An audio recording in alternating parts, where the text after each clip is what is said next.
மட்டக்களப்பு மஞ்சங்கரை கல்லூரியில் ஏசி என்ற பாடத்தில் கல்வி ஏற்றுவாங்க. ஏசியில் வந்து நிறைய வகை ஏசி இருக்குது.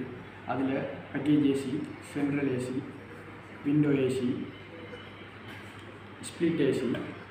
அதில் சென்ட்ரல் ஏசி எடுத்தோம்னா அதில் கூலிங் டவர் இருக்குது. சென்ட்ரல் ஏசி வந்து பிரதானமாக வந்து பெரிய தொகைகளுக்கு வந்து பயன்படுத்துவாங்க டக் மூலம்.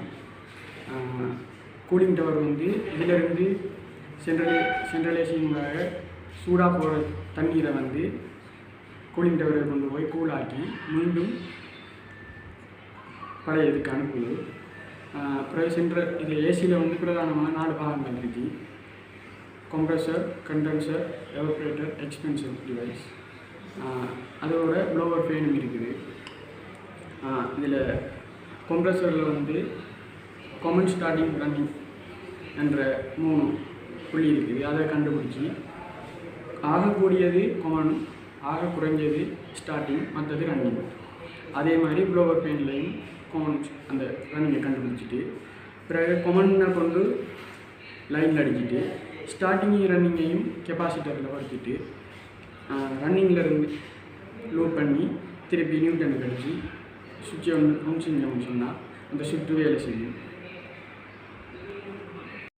கம்ப்ரஸரில் வந்து கம்ப்ரஸர்லேயோ ப்ளோவர் ஃபேன்லேயோ 3 முனைகள் இருக்குது வயர்.